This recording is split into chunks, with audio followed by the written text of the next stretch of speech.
35 traders walked into federal court. Only 2 walked out in handcuffs. And those 2 worked for one bank, JP Morgan, the same bank that just made $920 million disappear from their accounts, and somehow, impossibly, ended up holding more silver than almost every other institution on planet Earth combined. If you're holding silver right now, or if you've been watching the price swing wildly over the past year, what I'm about to show you will change everything you thought you knew about this market. Welcome to Financial Market Decoded, where we expose the patterns that Wall Street doesn't want you to see. I'm your host, and over the next few minutes, I'm going to walk you through the largest precious metals manipulation scheme in modern history, complete with federal prison sentences, nearly $1 billion in fines, and evidence so damning that JP Morgan had to admit guilt. Not settle without admitting wrongdoing, actually admit they broke the law. And if this information helps you understand what's really happening in the silver market right now, smash that like button and subscribe, because this channel is the only place you'll get analysis this deep without the corporate filter. Here's what doesn't make sense. Between 2008 and 2016, JP Morgan traders placed hundreds of thousands of fake orders in the silver market. They got caught. They paid $920 million. 2 of their head traders went to federal prison in 2023. The Commodity Futures Trading Commission called it the largest monetary relief ever imposed in any spoofing case.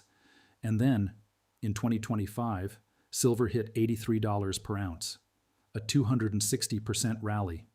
And JP Morgan, the bank that manipulated silver downward for 8 years, somehow ended up holding an estimated 713 million ounces.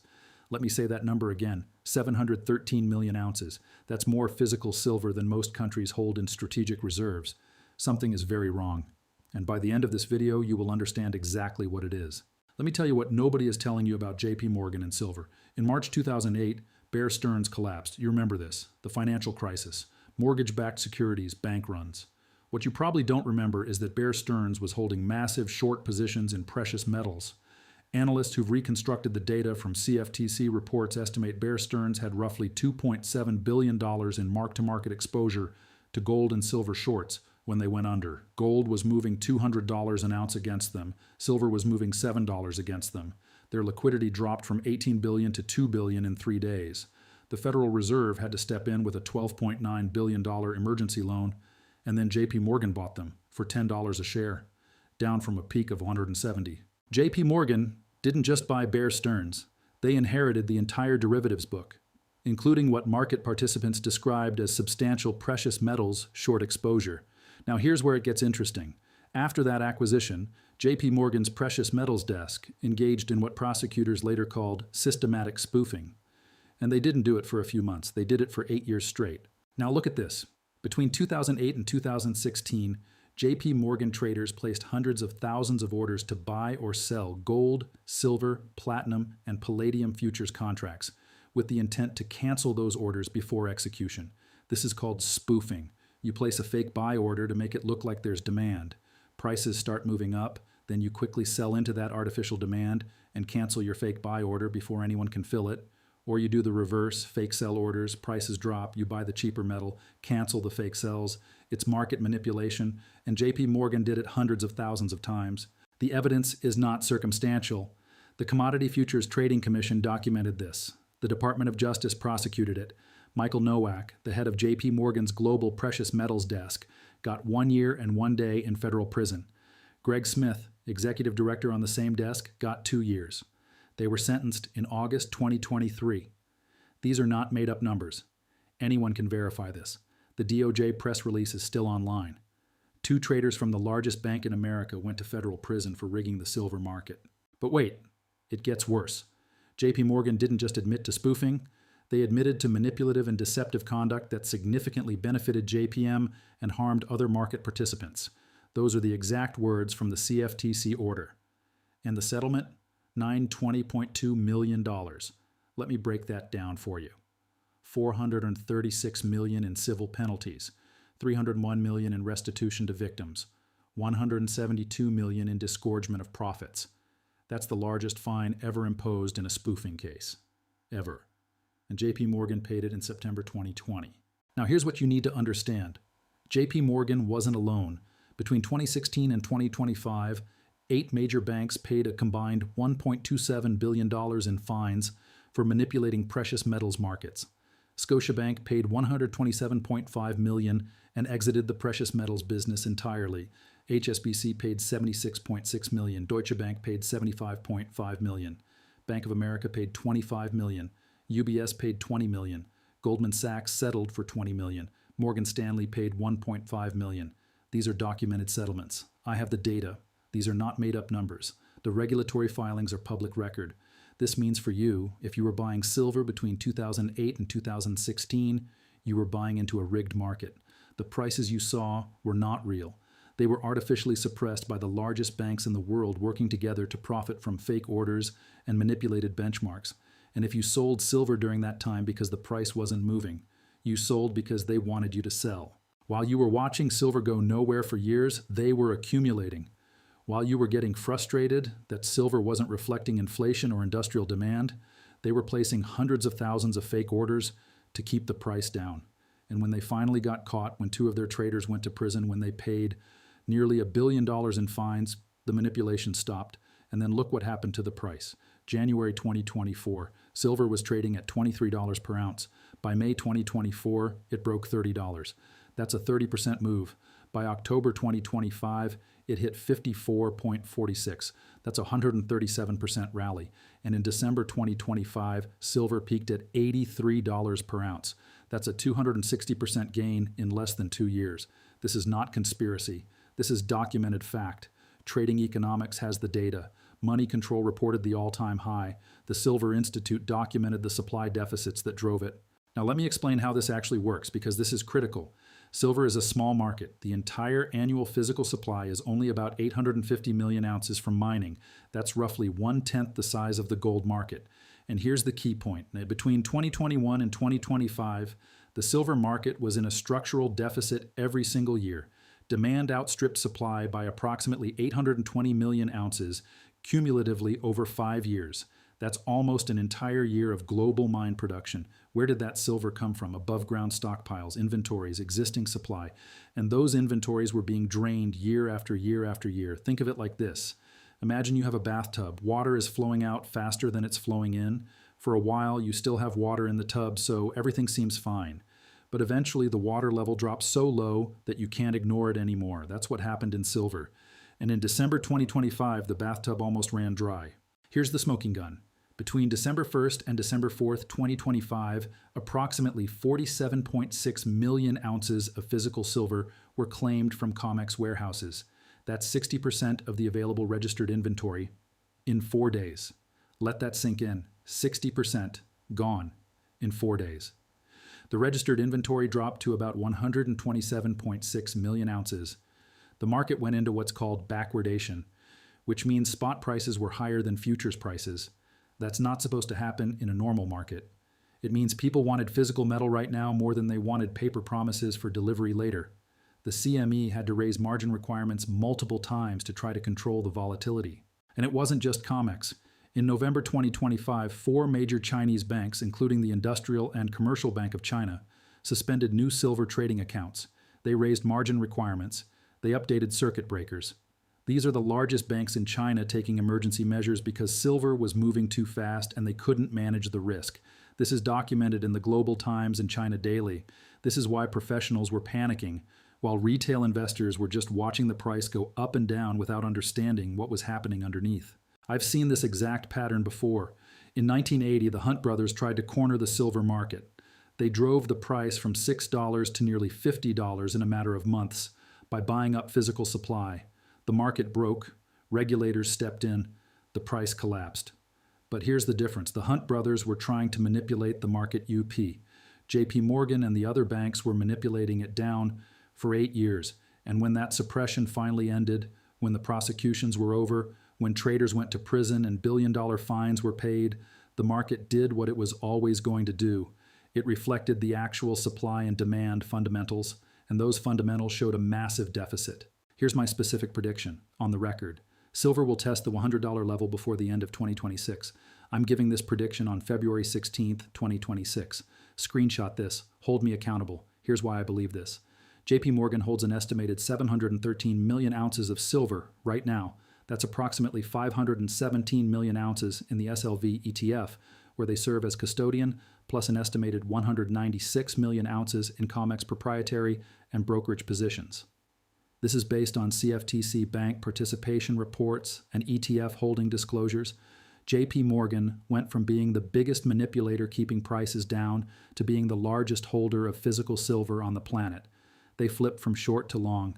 And when the largest holder wants prices to rise, not fall, the dynamics change completely. But I also think we'll see at least one major pullback, probably to the $65 to $70 range. Why? Because at $100, solar panel manufacturers can't afford silver anymore. Silver currently makes up over 30% of solar panel costs at these prices. Historically, it was less than 2%. Chinese manufacturers are already announcing plans to substitute silver with copper or develop silverless panels. That demand destruction will create downward pressure, but the structural deficit remains. Industrial applications in electric vehicles and AI data centers are still growing. Investment demand is still strong, so any pullback will likely be temporary before the next leg up. Now let me tell you what this means for you. There are 3 types of people watching this video right now. Type 1. You heard about silver years ago. You bought some. The price went nowhere for years. You got frustrated and sold at a loss or break even. You're that person. You were right about silver. You were just early. You were buying into a manipulated market where 8 banks were actively suppressing prices through hundreds of thousands of fake orders. The manipulation has ended. The traders went to prison. The fines were paid. And now you're watching the price do what it should have done years ago without you. Type 2. You're watching silver move up and down dramatically right now, and you don't know whether to buy, sell, or hold. You're confused because the mainstream media isn't explaining the fundamentals. They're just reporting price changes without context. You don't understand why silver dropped 10.5% in a single week in February 2026, and you're afraid to get in because you think you'll buy the top. You're that person. You're going to miss the opportunity because you're waiting for certainty that will never come. Type 3. You understand what happened. You see the prosecutions. You see the settlements. You see the inventory crisis. You see JP Morgan's position flip. You see the structural deficit. And you're accumulating physical silver on price dips, understanding that short-term volatility is noise compared to the long-term supply-demand imbalance. You're that person. You're going to look back in 3 years and realize this was one of the clearest asymmetric opportunities of the decade. Which type are you? If I were in your position, here's what I would do. First, I would verify everything I just told you. Don't take my word for it. Go to the CFTC website. Look up the JP Morgan settlement order from September 2020. Read it yourself. It's public. Go to the Department of Justice website. Look up the sentencing press release for Michael Nowak and Greg Smith from August 2023. It's there. Go to Trading Economics and check the silver price chart from January 2024 to December 2025. The data is free. Verify the COMEX inventory drawdowns in December 2025. Macromicro has the charts. CME Group publishes daily warehouse reports. The evidence is everywhere if you look for it. Second, if I were building a position in silver, I would focus on physical metal or allocated storage, not paper contracts. Why? Because BlackRock amended the SLV prospectus with language that says, authorized participants may not be able to readily acquire sufficient amounts of silver, and the trust may suspend or restrict the issuance of new shares. Read that again. In a shortage scenario, the largest silver ETF might not be able to get physical metal, which means the shares could trade at a significant premium or discount to net asset value, or they might settle in cash instead of metal. If you're holding paper silver and there's a physical shortage, you might get dollars instead of ounces. And if the whole point of owning silver is to have a hard asset, cash settlement defeats the purpose. Third, I would pay attention to JP Morgan's positioning. They don't publish their exact holdings in real time, but we can track it through CFTC bank participation reports and SLV custody disclosures. If JP Morgan starts reducing their long position significantly, that's a warning sign. If they're holding steady or adding, that tells you they still believe in higher prices. Right now, their estimated 713 million ounce position suggests they're not planning to sell anytime soon. I know what some of you are thinking right now. This sounds too good to be true. If silver is such a great opportunity, why isn't everyone buying it? And that's a fair question. Let me tell you why most people won't act on this information. First, recency bias. Most investors remember silver doing nothing for years and assume it will continue doing nothing. They don't understand that the reason it did nothing was artificial suppression that has now ended. Second, fear of volatility. Silver is volatile. It can drop 10% in a week. Most people can't handle that emotionally, so they stay in assets that feel safer even if they offer lower returns. Third, lack of research. Most people will never read a CFTC order. They'll never verify the prosecutions. They'll never check the inventory data. They'll just listen to mainstream financial media, which often doesn't cover commodities in depth. But here's what hasn't changed. The laws of supply and demand still work. When you have 5 consecutive years of deficits totaling 820 million ounces, and annual mine production is only 850 million ounces, the math doesn't lie. When registered COMEX inventory drops 60% in 4 days, that's not manipulation, that's genuine scarcity. When Chinese banks suspend new accounts and raise margins, that's institutional risk management responding to real market stress. When the largest bank in America goes from manipulating silver down to holding 713 million ounces long, that's a paradigm shift. Remember what I said at the beginning of this video? 35 traders walked into federal court. Only 2 went to prison, and both worked for JP Morgan, the same JP Morgan that paid $920 million in the largest spoofing settlement in history, the same JP Morgan that inherited Bear Stearns' short positions in 2008, the same JP Morgan that spent 8 years placing hundreds of thousands of fake orders to suppress silver prices, and the same JP Morgan that now holds more silver than almost anyone else on Earth. This is why the market moved 260% in 2 years. This is why COMEX inventories collapsed in December 2025.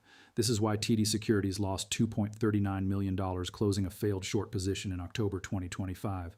This is why Chinese banks suspended new accounts.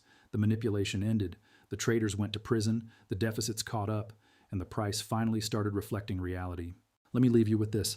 Markets can remain manipulated longer than you can remain solvent. That's a famous quote, and it was true for silver from 2008 to 2016. But manipulation doesn't last forever. Eventually, prosecutors notice. Regulators investigate. Traders go to prison. Banks pay billion-dollar fines. And when the manipulation ends, the fundamentals take over. We are living through that transition right now. The question is whether you understand what you're seeing. If this video opened your eyes to what really happened in the silver market, do me a favor. Hit that like button right now. It tells YouTube to show this to more people who need to see it. Subscribe to this channel, because I'm going to keep following this story and breaking down the data that Wall Street doesn't want you to understand, and drop the word silver in the comments if you verified any of the facts I shared today. I read every single comment, and I want to know if this research helped you see the pattern. I'll see you in the next one. Until then, stay informed, verify everything, and remember, the biggest opportunities come when you understand what really happened while everyone else is still believing the narrative.